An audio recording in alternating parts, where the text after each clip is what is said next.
To make this recipe of roasted cauliflower and asparagus, the first thing you're going to need is a whole head of cauliflower and a nice big bunch of asparagus. If you can get the fatter asparagus, it roasts a little bit better alongside the cauliflower, just because the size is bigger and it takes a little bit longer to roast, so they cook more evenly. And then you're going to want a baking sheet, a nice big knife to cut everything up, and then we're going to flavor everything using a nice organic olive oil and a bunch of salt and pepper.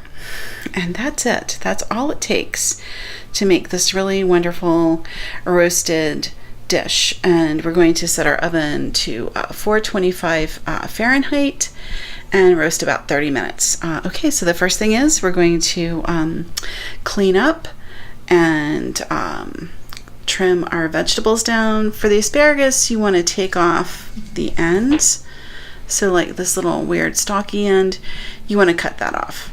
So we're going to trim maybe, I don't know, 10 centimeters, 3 inches, something like that off.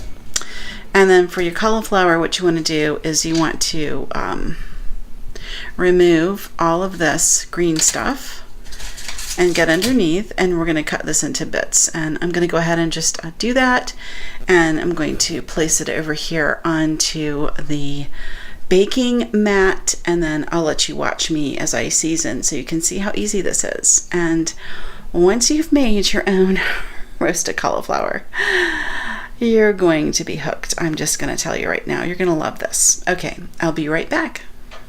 I find that the easiest thing to do is to literally slice your, clean off the leaves as much as possible.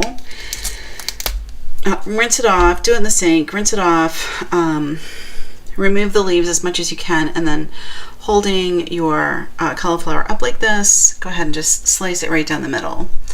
And then you can take your knife and go in and remove that stalk. And just be careful, because it can be a little hard to get in there and you don't want to cut your fingers. But you're just going to clean out all of that bit, and that's it. And then you've got 2 halves, and you're just going to break down your cauliflower. It comes right apart into the florets. I think that's a little bit large for roasting, so I would just take that one and just probably cut it in half. And then I would take off some of the stalk, because the floret is the best part. So you're going to wind up with something about like that. And then you just lay it right on your baking mat. And that's it. The preparation on this is the time-consuming part. And what you're aiming to do is to cut everything so that they are similar size. As I've mentioned before, when you're cooking, you want everything to be in consistent size, and then it cooks a lot better, because then the same heat will cook everything evenly, if that makes sense. Like if you have a great big giant piece and a bunch of little pieces, obviously the little pieces are going to burn before the great big piece is done. So try to avoid having huge swings in the size of your whatever it is you're cooking. Okay, I'm going to finish this up and I'll be right back. I've got everything prepped. It's all laid out in the sheet pan. So what I've done is just kind of made, as much of a single layer as I can. It's alright if stuff is touching. There's no problem with that. So at this point, all you're going to do is drizzle olive oil. And, I'm a little heavy-handed with it. This is the only flavoring you're going to put on your vegetables. So I wouldn't scrimp on the olive oil. I would go ahead and buy a good quality extra virgin, definitely organic if you can. And then we're going to salt the food, and I've been into this pink Himalayan sea salt. think it's really good. I just finished reading a book called Salt, Fat, Acid, Heat, which is really good. And it's also on Netflix as a documentary. I highly recommend it. I never used to put a lot of salt on my food as I was cooking it, and she recommends you do a lot of salt. I don't do as much as she does because I think you have to watch the sodium, but she did encourage me to do more. And I will tell you, I also do a whole lot of cracked pepper on the cauliflower. It's really good, so don't be afraid of the pepper.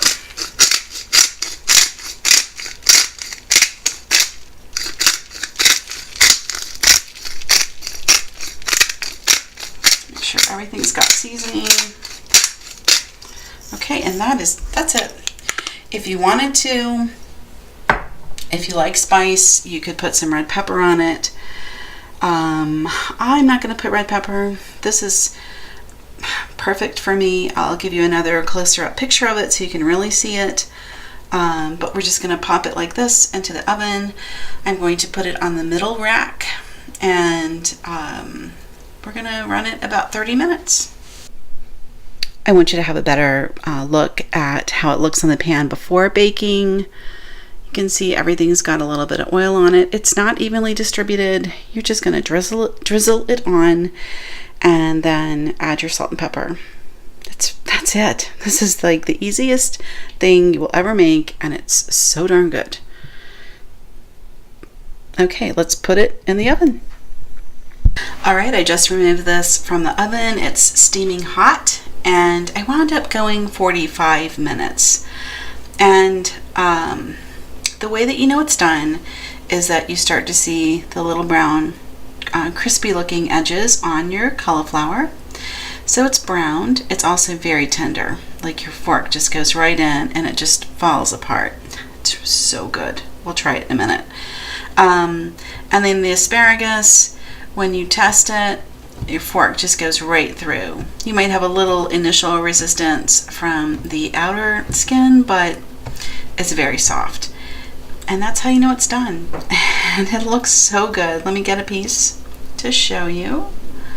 I can even get it on the fork. I mean, it literally falls apart. It's so amazing. Hold on, let me get that to focus for you. There we go. It's absolutely amazing. It's steaming hot. I'm going to give you a nice overhead view so you can really see it. Here it is from overhead. Isn't that beautiful? So I'm just going to let it cool on the pan for a little bit. And the way that I personally eat this is I will definitely have some with my dinner tonight. And then whatever is left over, I will just put it in a plastic storage container and put it in the refrigerator and have some over the course of the week. And I think it's good cold. So I don't even reheat it. I'll just have it cold. I'll put it right on my salad with dinner, and it is delicious. So if you haven't tried roasting your own cauliflower, definitely try it out. It's super easy. It's so good, and you can do this as part of your meal prep if you're into that sort of thing, or just use it to bulk up a salad, and you'll find that it's really filling without being like super high in calories and naughty things like cookies that we also love so much. That's the video for today. I hope you enjoyed it, and make sure that you subscribe before you leave, and I'll see you in the next video. I had to come back in and tell you that, oh my gosh, this asparagus is like my holy grail asparagus. It's unbelievable. It's so good. The last time I roasted it with the cauliflower, I used like the skinnier. So definitely get this super fat asparagus, because I'm telling you, the inside, it's literally creamy. Oh my gosh. Ooh, this is, I know I made it myself, but I'm telling you, this recipe, it is a bomb. Generally I roast at 450, and I decided to back it off a little bit and baking a little bit lower for a longer time. Totally worth it. Okay, that's all.